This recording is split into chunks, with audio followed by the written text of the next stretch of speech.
My name's Logan Finch. This is Finch's Skate Shop. We're at 311C Atlantic Beach Causeway, Atlantic Beach, North Carolina, 252-240-0191. Grew up in Greenville, North Carolina. I started skating at JC Park back when I was a young kid, and then from JC they kind of changed the format from a skateboard park into like a BMX park, and that's when all of us started skating ECU's campus. Ended up building a ramp in the backyard, and that's really when skateboarding kind of started to take off for me as far as like learning how to do tricks and kind of like identifying my style of what I like to ride and shit. That might be my favorite mini ramp size, like a classic 2-foot mini ramp. Nice. So yeah, this is the mini ramp we had back at Anderson Street in Greenville, North Carolina. This is where I met Riley, a ton of her friends that we skated with, but yeah, pretty much after any contest, anything, man, it's like the go-to fucking party house, you know, come by, drink a beer, do some skating. Nice shade. We had like the big magnolia trees like over top of it, but yeah, just really lucky to have like, I don't know, neighbors that didn't complain. We had lights out there and like skated till 4 in the morning. Like it was perfect. It was a lot of fun. So growing up in Greenville, one of the older heads, Luke Bassard, he was working at Fusion for a hot minute. Always looked up to Luke. He was telling me he was about to move to Asheville, and he was like, man, you should fill in an application here, you know, try to take my spot here. I think you'd like it or whatever. And I was working at another place, and I was like, well, shit, I'll do this. I'll take a pay cut, but it's really what I wanted to do. I'd rather work in a skate shop than doing what the other job was. So made that move, ended up getting the job. Worked there for about 9 years and then moved over here in 2015 and started working on this, and been a little over 5 years now. But yeah, I love it, man. This is always where I wanted to be. You do a really good job of just holding it down, like handling whether it's like an OG or like a kid or like whatever. You just have like the perfect kind of it's customer service, man. Thank you, man. Yeah. It's incredible. I try my best. Really, I want kids to like fall in love with it, just like we fell in love with it. You know, Kevin Roberts and Luke, they kind of like worked at the shop. You know, whenever I was a young kid going in there, Levi, and like it made the world a difference to me. Like having a cool guy in the store that would like give you the time of day and be like, hey man, why don't you try this out, or here, like why don't you work on this a little bit. And like little things like that kind of really go a long way. So I try to keep that in mind, you know, when you're helping these guys out, because it does make a big difference, you know, on like how you treat these people, and you want them to fall in love with it just like you did. We've got kids like Dylan that are like started out here skating, getting stuff from us. Now he's living out in LA. Like that's what I love. Shout out to Jim Fixes Rims. Yeah. Yes, exactly. For hooking it up. Yeah. Looking after the homie. And I mean, we got to say, I mean, Dylan just skyrocketed. His fame skyrocketed as soon as he got, I think, second or first place in that Stoke contest. Stoke? Yeah, man. He came out, brought it home. Pretty much dreams come true. 18. What could you ask for? Yeah. And young then, buck. Next thing you know, you're in LA skating with P-Rod, Robert Neal, and the rest. Just homies. You know? And he's next, you know. Dude, he's so good. We're saying it now. He's next. Primitive, you know, whatever. He's so good. Move over, Tiago.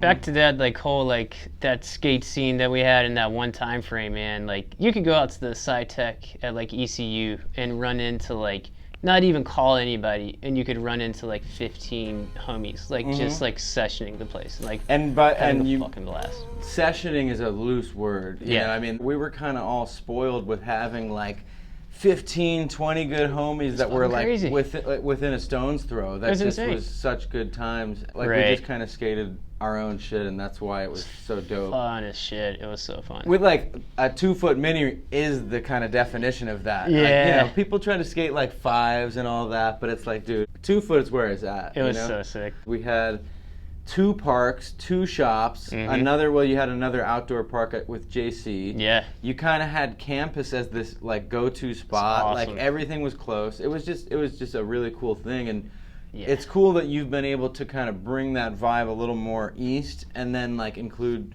homies. And also at the house in Greenville, you know, Levi lived on the same road as we did, so like, you know, when he told me he was moving down to Beaufort, it was like, oh dude, that's so sick. Like now it's someone I've skated with for years.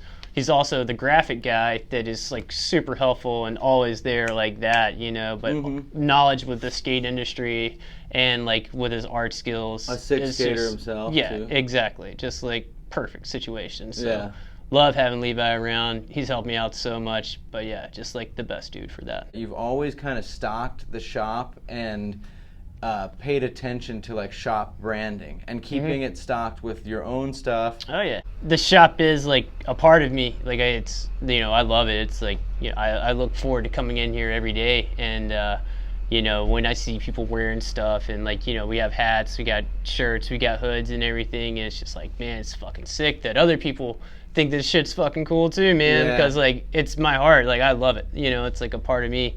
So like, yeah, I think it's fucking amazing. We got lucky, we got a part of that sketchy skate shop art appreciation, so Gon's made us a graphic and stuff, and that's been selling hot for us too. But yeah, just fucking, it's, I mean, that's the best stuff to me. Like I'd rather have a shit ton of, you know, Finch's stuff than Van's stuff, you know what I mean? Like I just think it's awesome, you know, in my opinion. It's like what I wear, you know. It's like, I don't know. Nothing against Vans, but like, like you said, your heart's in it, and I think the local kids or tourists or whatever, they're coming into the shop. They're not really looking for a Vans shirt. They're like, oh, this is a really cool shop.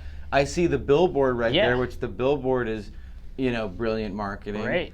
But like they want a piece of Atlantic Beach, and this is a piece of it. Yeah, and I think it's like the whole shop local, like support the scene kind of deal. So it's like they look around, but we sell more Finch's gear than anything else by far. You know, it's local people, but it's also people that are just like, hey, I'm on vacation. I want to bring this back home to Ohio. You know what I mean? Which is tight. Like I love that.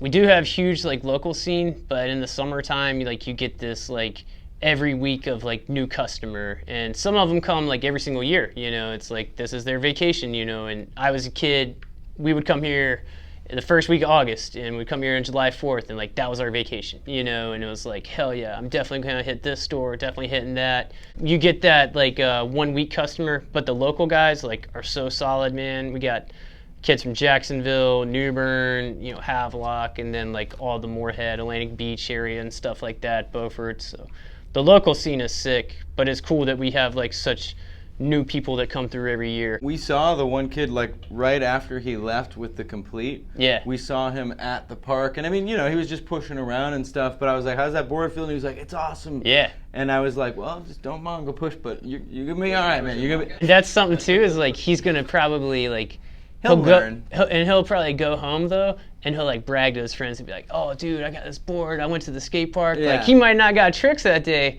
but he did go to the skate park and he experienced it, and he thought it was sick as hell. Yeah, he was like, "Yo, that was awesome." Yeah, I know the shop was here before the park came, but how did the addition of the park, and especially it being kind of so close, affect the shop and the scene a little bit? So it was kind of crazy. Like when we first opened up. Do you want to pause it? Let's see. When we were opened, one day the mayor came in here and introduced himself. Trace Cooper, nice guy.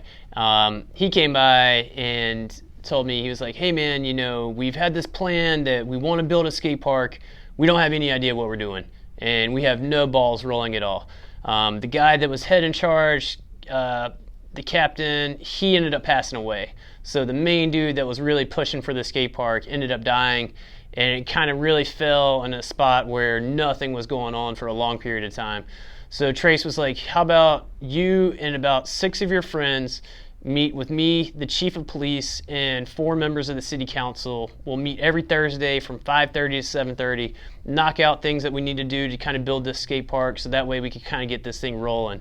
So that was kind of really the first step in being like, all right, like this is going to happen. Like we're going to actually get the skate park. Because when I moved down here, it was like, I'll run the shop. If they build a park, that's even better. You know what I mean? Like, but either way, I'm going to be here. Even better. Yeah, exactly. So we did that, met for like a year and a half doing those meetings, you know, every Thursday, 5:30 to 7:30. A year and a half later, we got the skate park. So super stoked. Arson did a good job.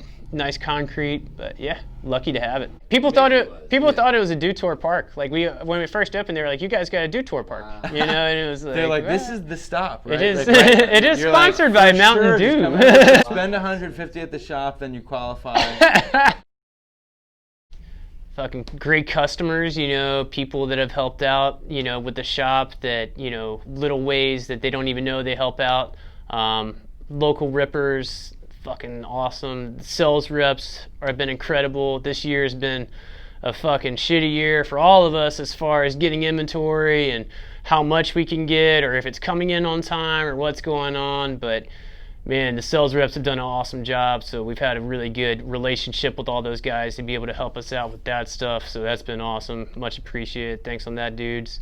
But really, man, just the guys that come into the store and come in here and spend money and hang out and, you know, tell us about their skate stuff and tag us in their clips and stuff like that, man. Just like, bring it on, dude. We love seeing it, man. Keep skating hard, you know. That's all I can say. I love it. Lucky to be a part of this. Hell yeah. So the website is just like it is, www.finchesskateshop.com, as well as the Instagram, Finch's Skate Shop. Other than that, I guess we'll go to the park and skate for a little bit. Cool. Yeah. I'll grab my stuff. It won't be but a minute to grab that. It's all good. Yeah. Cool. Yeah. Sick.